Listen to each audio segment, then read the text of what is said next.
Welcome to the engineers academy study at home. आइए दोस्तों, स्वागत है आपका द इंजीनियर्स एकेडमी में स्टडी एट होम। आज जो हम ये चैप्टर करने वाले हैं वो है क्लास 9 का चैप्टर नंबर फर्स्ट। ठीक है दोस्तों, चैप्टर नंबर फर्स्ट में हम आज पार्ट 3 करेंगे। पार्ट 2 जो है हम ऑलरेडी कर चुके हैं और पार्ट 1 भी ऑलरेडी मैं कर चुका हूँ, आपको मैंने करवाया और मैंने YouTube पे भी डाल दी है। अगर आपको वीडियो नहीं मिली है तो आपसे प्लीज रिक्वेस्ट है, आप मेरे YouTube चैनल पर जाइए, सर्च करिए t.e अकेडमी डालोगे और विद्यानंद डालोगे, आपका YouTube चैनल आ जाएगा मेरा, और उस पे जाकर आप चैनल को सब्सक्राइब कीजिए और बेल नोटिफिकेशन प्रेस कर दीजिए ताकि आगे जितने भी मैं वीडियोस पोस्ट करूं वो इजीली आप तक पहुंच जाए।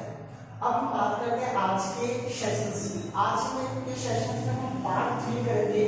पार्ट 3 में कुछ बेसिक्स क्वेश्चन है वो आज हम करने के बाद जो है चैप्टर ऑलमोस्ट कंप्लीट पे है और आज हम चैप्टर को कंप्लीट कर देंगे।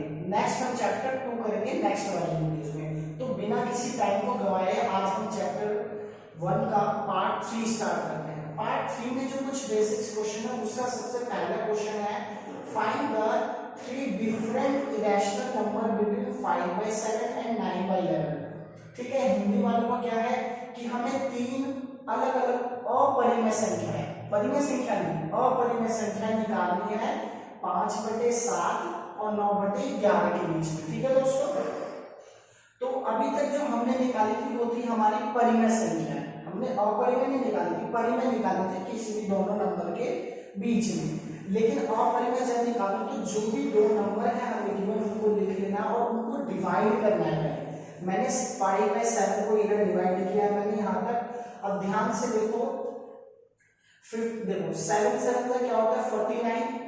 पहले देखो 5/7 था, ओनली मैंने 5 लिखा। ठीक है दोस्तों, अब ध्यान से देखो दोस्तों, मैं पॉइंट लगा यहाँ पर 0 कर लिया, क्यों? क्योंकि 5 हमारी कम है 7 से। ठीक है, तो इसलिए मैंने पॉइंट लगा के यहाँ 0 लगा लिया। 7 का क्या होता है 49, मैंने लिख लिया 1 रिमाइंडर बच गया। अब पॉइंट ऑलरेडी लगा हुआ है तो इसलिए मैं 0 लिख सकता हूँ। 7 1 7, अगेन इसमें से 3 बचा, 0 मैं रिटर्न कर सकता हूँ। 7 4 28, फिर 2 बच गया रिमाइंडर, 0 में लिख सकता हूँ। तो फिर 7 2 14, अगेन यहाँ से क्या बचा 6 बच गया। अगेन मैं यहाँ पर क्या कर सकता हूँ कि 0 लिख सकता हूँ, 6 में बच गया था, 7 8 56 और फिर देखो 4 बच गया, मैंने फिर 0 लगा दिया, 7 5 35 और अब मेरे पास क्या बच जाएगा दोस्तों 5। अब डॉट लगा हुआ है मेरे पास, तो डॉट लगा हुआ तो मैं 0 यहाँ लिख सकता हूँ।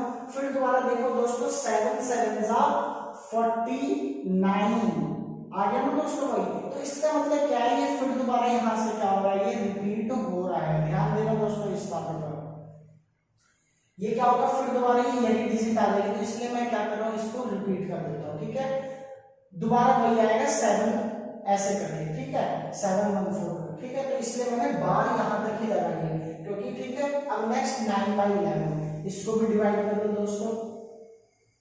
9 अंदर लिखो 11, पॉइंट लगाया भाई छोटी डिजिट है तो 0 लगा दूंगा। 11 8 88, 2 बचा दोस्तों, 0 में लगा सकता हूँ। 11 1 11, बचा क्या दोस्तों यहाँ पर 9, 0 में लिख सकता हूँ। अब ध्यान से देखो दोस्तों, फिर दोबारा वही 11 8 88 आ गया ना दोस्तों वही, और फिर दोबारा क्या बच जाएगा।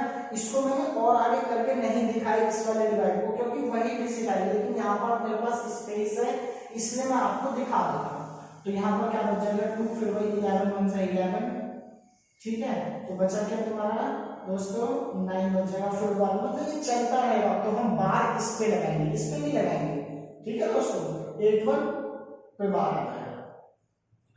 अगर बार लिखते हो तो डैश डैश डैश मत डालो, अगर बार नहीं लिखते हो तो डैश डैश डाल सकते हो। तो एक काम कर सकते हो, मैं बार नहीं लिखता हूँ, डैश डैश डैश लिख देता हूँ। ठीक है दोस्तों, अब मुझे मिल देखो 5/7 का आंसर क्या है मेरे पास 0.71485 इस पे बार, और 9/11 का आंसर है 0.81 पे बार। अब ध्यान से देखो, 0 यहाँ पर भी 0, यहाँ पर ये पॉइंट, यहाँ पर ये पॉइंट, यहाँ पर 7, यहाँ पर 8, इनके बीच में कितने का डिफरेंस है दोस्तों? एक ही नंबर है, 7 8 के बीच में एक का डिफरेंस है। अब तो दो डिजिट लो, 71 और 81। 71 और 81 के बीच में दोस्तों कितने नंबर है? 72 73 74 75 है ना। तो इसमें क्या करना है हमें दोस्तों? देखो, 3 डिफरेंट इरेशनल, कभी भी जब इरेशनल नंबर और परिमेय संख्या निकालेंगे तो दो नंबर को डिवाइड कर देंगे, जो आंसर आता है उनको देखेंगे, और इनके बीच में बहुत सारे नंबर है, कोई भी एक नंबर ले लो, उनको हमें लिखना है। तो 0.71 ऑलरेडी है, मैं लिख देता हूँ 72, क्या लिखूंगा मैं? 72। अब इरेशनल नंबर निकालो, तो मैंने तुम्हें बताई थी इरेशनल नंबर की फॉर्म क्या होती है। तो 72 मैंने लिखा, 10 लिख दोगे, फिर 72 20 72 30 72 40, ठीक है, डैश डैश डैश, ये हमारा एक परिमेय संख्या होगी। तुम कुछ भी सोच सकते हो, ऐसा कोई जरूरी नहीं है। अब 72 मैंने लिख दिया, 72 तुम्हारा मर्जी नहीं करना, मत लिखो, 75 लिखना है तो 0.75 लिख लो।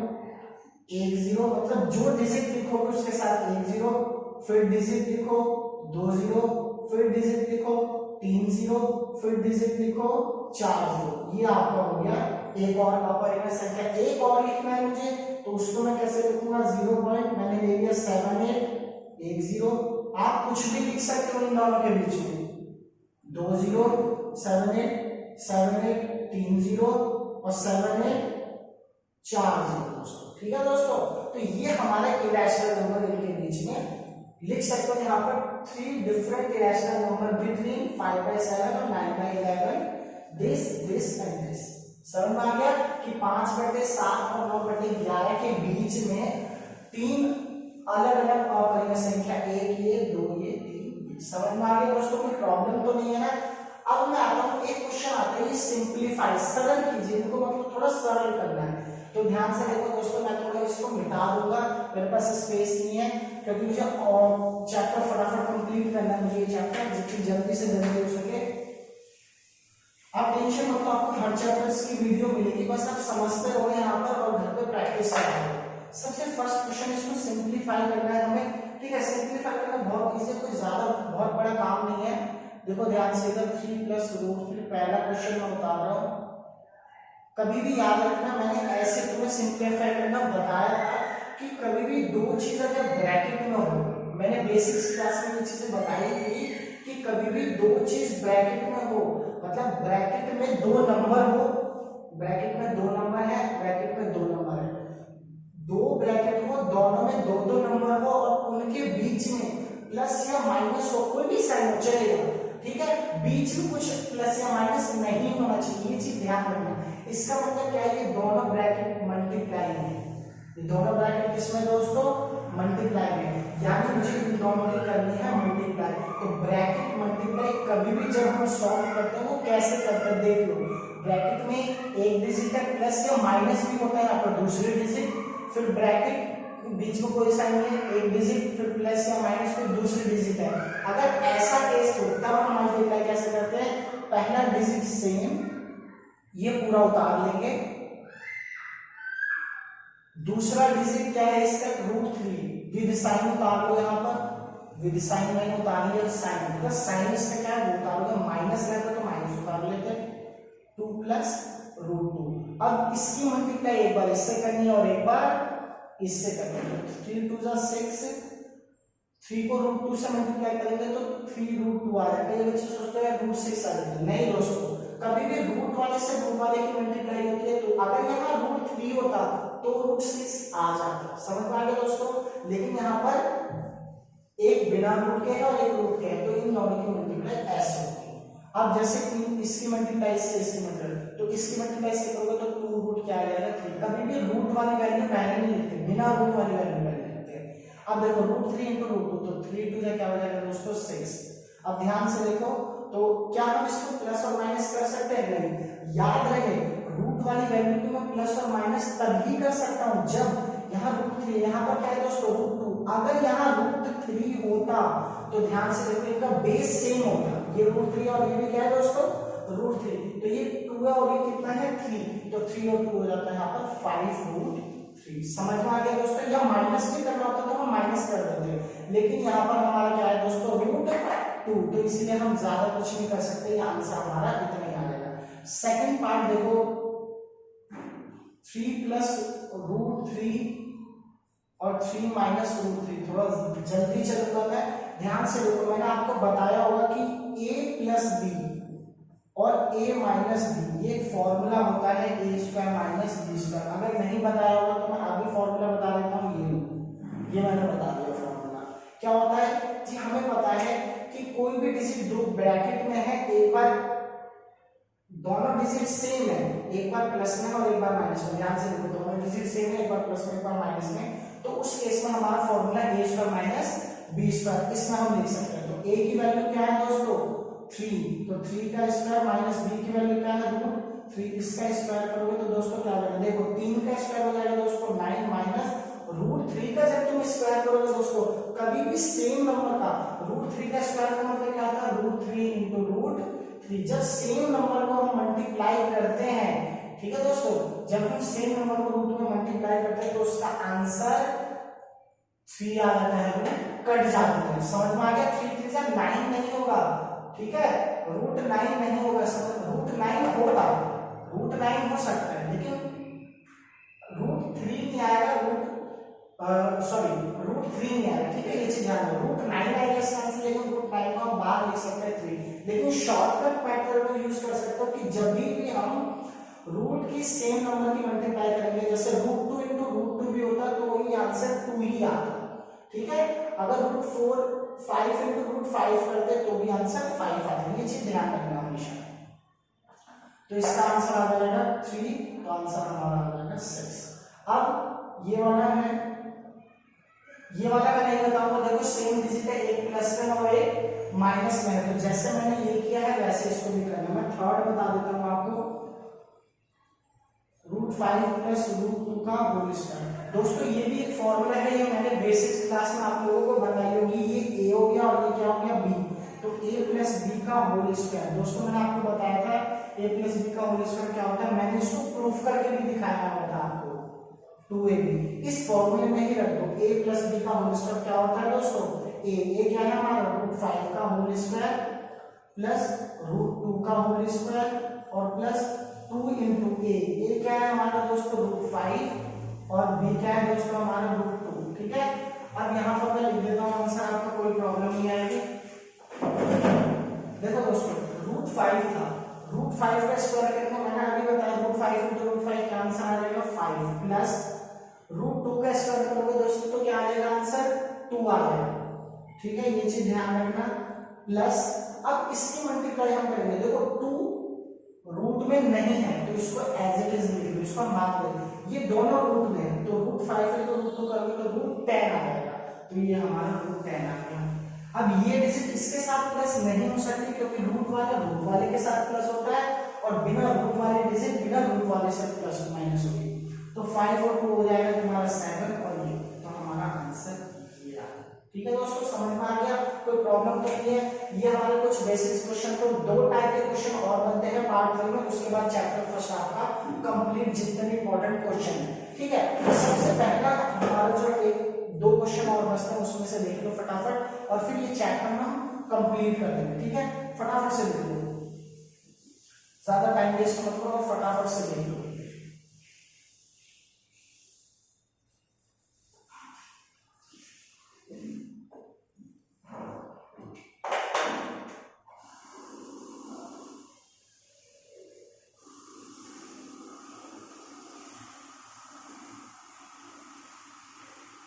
देखो दोस्तों इसमें जो 2 क्वेश्चन और बनते हैं वो बनते हैं, रिप्रेजेंट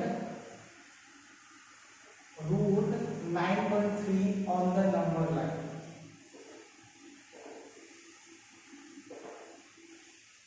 √9.3 को संख्या रेखा पर दर्शाइए।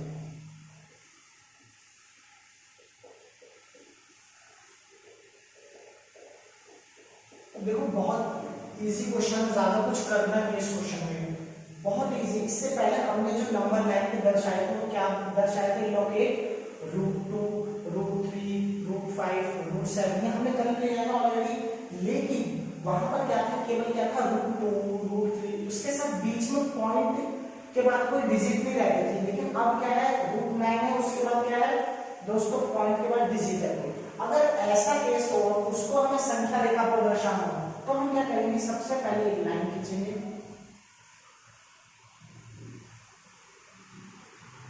देखो इसके लिए मुझे ये मिटाना पड़ेगा ताकि इजीली आपको समझ जाए थोड़ा अच्छे से। मैं आपके लिए थोड़ी स्पेस ज्यादा करके बनाना है, पोर्शन डिवाइड करके ही सॉल्व करना हूं।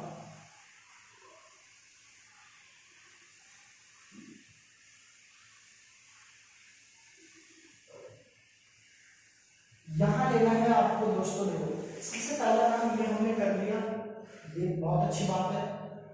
√9.3 मुझे नंबर लाइन पे दिखाना है, कोई प्रॉब्लम नहीं है दोस्तों। सबसे पहला काम आपका करना क्या है, यहां पर लिखोगे 0, राइट हैंड पॉजिटिव किया ना, यानी पॉजिटिव राइट हैंड साइड पर होता है, तो मैंने ऑलरेडी आपको बता दिया है।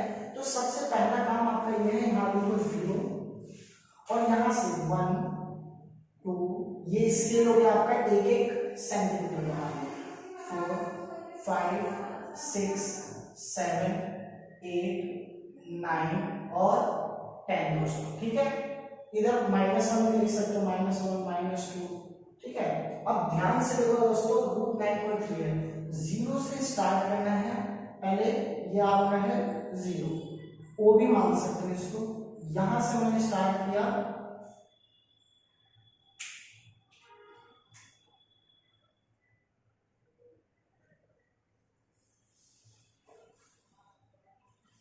दोस्तों देखो मैंने यहां से स्टार्ट किया और 9.3 तक मुझे कहां तक लेना है, 9.3 समथिंग यहां है, मैंने यहां तक ले लिया। इसका नाम डाल दोगे ए, क्या नाम डाल दोगे दोस्तों, ए।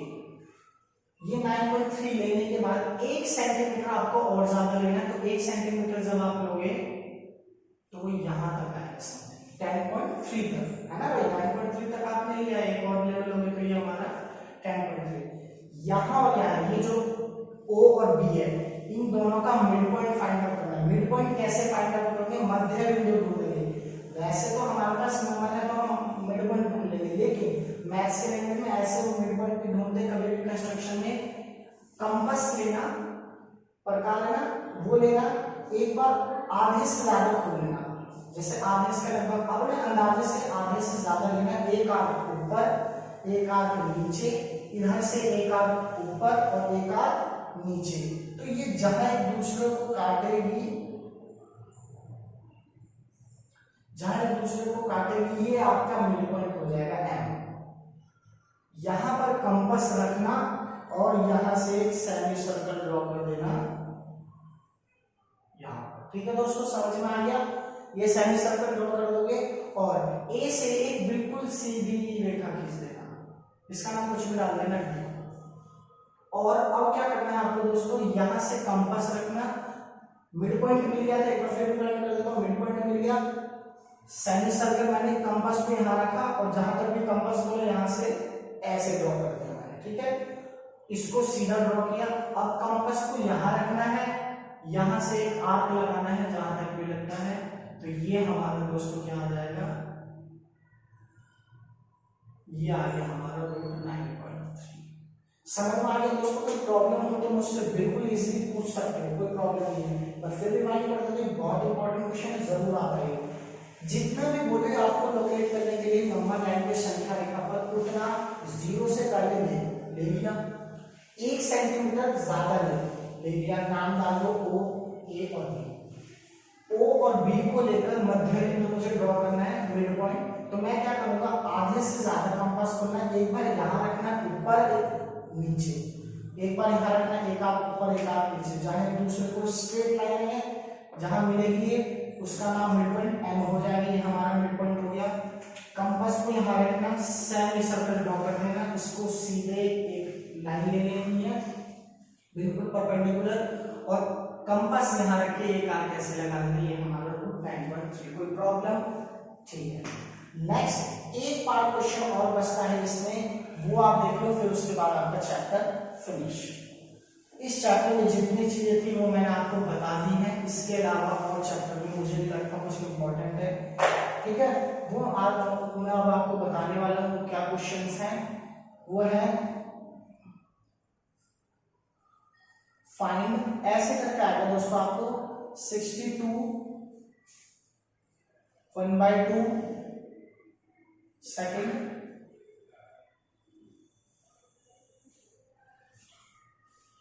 62 1/2, 32 1/5, थर्ड है 125 -1/3। तो दोस्तों ये बहुत इजी क्वेश्चन है, ज्यादा कुछ करना नहीं है क्वेश्चन में, बस अंतर इतना है आपको सोचने का फर्क है। क्वेश्चन बच्चे इसको गलती कर देते हैं, आपको कुछ नहीं करना दोस्तों, मैं आपको बता रहा हूँ, याद रखना 62 है, पावर क्या है 1/2, 62 है, घात क्या है 1/2, ठीक है। नीचे क्या है, घात के जो घात बटे में जो है, जो घात जो है मतलब पावर जो फ्रैक्शन है उसके नीचे में क्या है 2। तो ध्यान रहे 62 को, सॉरी 62 में इसको 64 लिख लो, सॉरी। तो ध्यान रहे कि नीचे क्या है 2, मतलब 64 को हमें किसी की पावर लिखनी है, और वो ऐसे डिजिट की पावर लिखनी है जो क्या है 2 आए। तो मैं इसको क्या 8 के पावर लिख सकता हूं, क्यों, क्योंकि 8 इंटू 8 64 होता है, नहीं होता, 8 is 64, यानी 8 का स्क्वायर में इसको लिख सकता हूं। मतलब कहने का ये है कि मुझे ऐसे डिजिट का स्क्वायर लेना है, मतलब मुझे ऐसे डिजिट का स्क्वायर लेना है जो यहाँ 2 ही आए, 3 नहीं आया। अगर मैं 4 कर लूंगा तो नहीं होगा, 4 का क्यूब होता है 64, तो 4 इंटू 4 इंटू 4, 4 4 का 16, 16 4 का 64, ठीक है ना दोस्तों, ध्यान रहे इस चीज का। तो मैंने 4 का क्यूब, जितने डिजिट नीचे है उन्हें ऐसे डिजिट का मुझे स्क्वायर लेना, तो 2 यहाँ है मतलब सेम हो गया, ऐसे मुझे सेम बनाना है, मुझे डिफरेंट नहीं करना, ये चीज ध्यान। अब क्या होगा 8 का स्क्वायर है इंटू, कभी भी 1 की पावर 1 है और उसकी भी पावर दूसरी है, तो ये आपस में क्या हो जाती है, मल्टीप्लाई हो जाती है। एक रूल मैं आपको बता देता हूँ, वो बहुत इंपॉर्टेंट है, as per your exam, as per your सब चीज। देखो कि अगर a के पावर कोई m है, ठीक है, इंटू a के पावर n है, ये बेस होता है और ये पावर होता है, ये बेस होता है, ये पावर होती है, मतलब इसको बेस का मतलब आधार, ये आधार है और ये हमारा क्या है घात। अगर आधार सेम है, आधार सेम है ना यहाँ पर, तो पावर आधार सेम है, और अगर पावर अलग अलग है तो दोनों आधार मल्टीप्लाई है, तो ये हमारा क्या हो जाता है a के पावर m प्लस n, क्योंकि ये दोनों तो सेम है तो a के पावर m प्लस n। अगर ये मल्टीप्लाई है, अगर ये चीज डिवाइड में है, डिवाइड इन द सेंस अगर ऐसे है, ऐसे भी हो सकता है डिवाइड लिखा हुआ और ऐसे भी हो सकता है, तो उस केस में बेस सेम है दोनों का, मल्टीप्लाई में था तो हमने प्लस कर लिया, लेकिन जब डिवाइड होगा, डिवाइड में जब होगा ऐसे, तो हम क्या करेंगे a के पावर m माइनस n, ठीक है दोस्तों, समझ में आ गया। दूसरा क्या है, अगर a के पावर m है और इसके भी पावर n है, तो ये हमारा हो जाएगा a m और n, समझ में आ गया दोस्तों, यही बात है। a के पावर m था, मान लो a की जगह डिजिट चेंज हो सकती है, a के पावर m, इसकी भी पावर n है, तो m इंटू n, हुआ या नहीं हुआ दोस्तों, समझ में आ गया दोस्तों। तो वही चीज यहाँ पर मैंने अभी की है, 2 से 2 कट गया, ठीक है दोस्तों, समझ में आ गया। एक इसमें पार्ट और रहता है, ये भी समझा देता हूं, तो 8 के पावर 1 हो जाएगा, तो 8 के पावर 1 इज व्हाट 8। एक पार्ट इसमें और बच जाता है कि अगर मान लो a के पावर m है, ठीक है, इनटू b के पावर भी m है, ये मैंने बताया कि अगर बेस सेम है, दोनों मल्टीप्लाई में है, ठीक है, और ऊपर पावर अलग अलग है, घात अलग अलग है, तो उस केस में प्लस हो जाएगा। अगर आधार सेम है, डिवाइड में है ये और पावर अलग अलग है, तो ये हमारा बेस ऐसे रह जाएगा, लेकिन पावर माइनस हो जाएगी। इसका क्वेश्चन मैं करके दिखा दूंगा, a के पावर m है और उसके भी पावर n है, तो ये हमारा क्या आ जाएगा a के पावर m और n, ठीक है दोस्तों, दोनों एक साथ मल्टीप्लाई हो जाएंगे, ठीक है। और अगर a के पावर कोई m है और दूसरा b के पावर भी m है, ए के पावर भी m है, b के पावर, यहाँ आधार क्या सेम है? नहीं है दोस्तों। तो नहीं है तो उस केस में क्या होगा, यहाँ पर सेम क्या है? पावर सेम है। तो a इंटू बी तो हम कर लेंगे, लेकिन पावर हम ऐसे लेंगे। समझ में आ गया दोस्तों? तो ये चीज आपको फॉलो हमेशा क्वेश्चंस में करना है। मैं भी इसके बेस पे एक दो क्वेश्चंस करवा दूंगा, पहले ये देख लो। 32 1/5 किस चीज के पावर 5 लिखो? अगर नहीं पता चलता दोस्तों तो आप कुछ मत करो, फटाफट से एलसीएम ले लो। 2 16 आ जाएगा, है ना? 2 8 आ जाएगा, 2 4 आ जाएगा, 2 2 आ जाएगा और 2। तो ध्यान से देखो, 2 2 जा 4 4 2 जा 8 8 2 जा 16 16 2 जा 32। कितने बार 2 आया? 5 बार। तो इसको मैं 2 के पावर 5 लिख सकता हूँ। दोस्तों ध्यान से देखो, जितने पावर जितनी डिजिट नीचे है सेम मिल गया ये मेरे को, उसी की पावर मैंने बना दी है ना। हाँ, तो ये चीज हमेशा याद रखना, जितना फ्रैक्शन में पावर में है वही कोशिश बनाने की यहाँ पर कोशिश करना। अब फिर वही है, 5 से 5 कट जाएगा, 2 की पावर इज व्हाट 2। ठीक है, मैं थोड़ा इसको मिटा देता हूँ, मेरे पास स्पेस नहीं है, मैं ये वाला क्वेश्चन और बना देता हूँ। थर्ड वाला 125 माइनस 1/3। अब इसके पावर में देखो, 5 का क्यूब क्या होता है हमारे दोस्तों? 5 का क्यूब 5 5 इंटू 5 5 5 जा 25 25 5 जा 125 25 5 है 25 25 को 5 से गुणा करो तो 125 आएगा।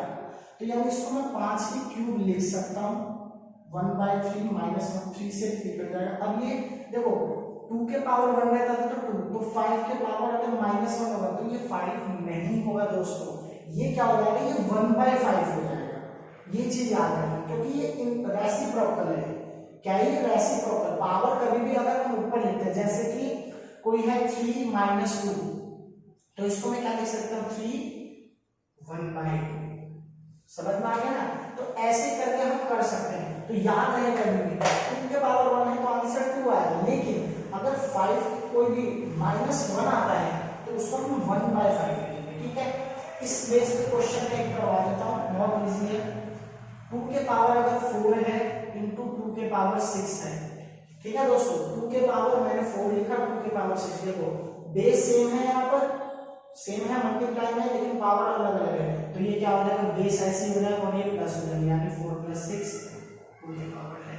ठीक है, दूसरा है 2 के पावर 4 डिवाइडेड 2 के पावर 6, सॉरी 2 के पावर 6 लिख लो, 2 के पावर 4 लिख लो, तो माइनस में आ जाएगा। लेकिन मैं वैसे नहीं लिख सकता, कोई प्रॉब्लम नहीं, मैं वैसे ही करके दिखा दूंगा।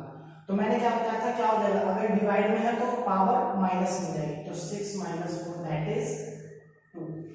मतलब इसको सॉल्व करना पड़ेगा, 2 का स्क्वायर करोगे तो 4 आंसर आ जाएगा। ठीक है, यहाँ 2 के पावर टाइम करो बहुत लंबा चल जाएगा, इसलिए मैंने सॉल्व करके नहीं बताया, ये मैंने 4 लिख दिया। ठीक है, नेक्स्ट है ये वाला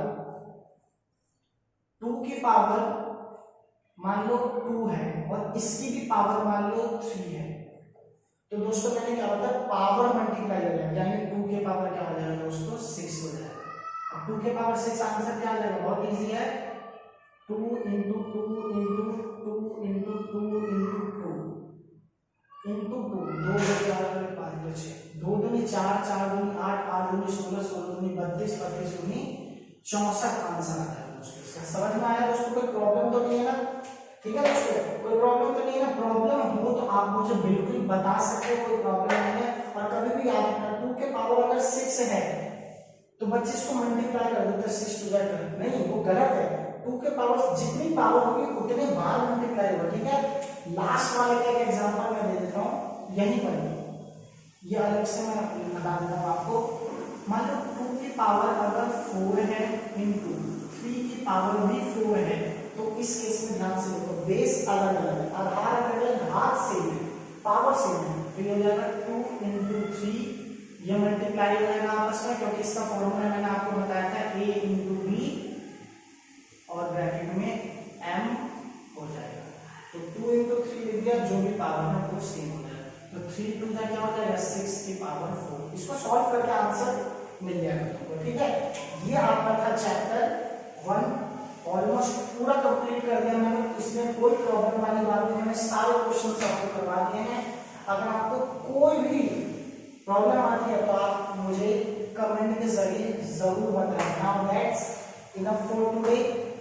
we will see you in the next video, take care and all the best. ठीक है, आज के लिए इतना ही, हम आपको नेक्स्ट वीडियो में मिलेंगे। तब तक के लिए ध्यान रखें आप अपना, और ऑल द बेस्ट। प्रैक्टिस घर में जरूर करें। लास्ट में मैं इतना ही कहना चाहूंगा कि अगर आपने मेरे YouTube चैनल को सब्सक्राइब नहीं किया है तो प्लीज आप मेरे YouTube चैनल पे जाइए t.e academy और विद्यार्थी डाल देना, चैनल को सब्सक्राइब करें, बेल नोटिफिकेशन प्रेस कर दे ताकि आगे वीडियोस आपको इजीली मिल जाए। और जिनको भी वीडियो पसंद आए तो प्लीज लाइक कमेंट और शेयर करना मत भूलिए दोस्तों। क्यों? क्योंकि जब तक आप मेरे को मोटिवेट नहीं करेंगे तो मैं वीडियोस आपके लिए लेकर कैसे आऊंगा। तो इसलिए आप मुझे कमेंट के जरिए जरूर बताएं। अगर कोई प्रॉब्लम भी आती है क्वेश्चंस में, कुछ क्लियरिटीज पता नहीं चलती तो आप मुझे क्लियर कमेंट के जरिए बता सकते हैं। सेकंड बात ये करूंगा मैं, जो भी बच्चे मेरी वीडियोस को देखते हैं वो प्लीज स्किप करके ना देखें, पूरी वीडियोस देखें, तभी आपको क्वेश्चन इजीली समझ में आए। ठीक है दोस्तों, तो ये आपकी चैप्टर 1 की पूरी बेसिक्स क्लास खत्म होगी। चैप्टर 2 हम नेक्स्ट वीडियो में करेंगे 9th क्लास में। ठीक है, और साथ में साथ मैं 10th क्लास की भी वीडियो बना रहा हूँ। ऐसे ही मैं हर वीडियोस आपके लिए हर चैप्टर के लिए लेकर आऊंगा। ठीक है, बस आपको करना है, एक ही काम है, आपको बस खाली याद रखना है, आपको याद रखना है कि प्रैक्टिस जरूर करना है घर पर। अगर प्रैक्टिस आप नहीं करोगे तो आपको क्वेश्चन बिल्कुल भी समझ आने वाला नहीं है। तो इन बातों को मेरा प्लीज ध्यान रखिएगा। ठीक है, लास्ट पेपर में फिर कहूंगा आपसे। ठीक है, take care and all the best. ठीक है, थैंक यू।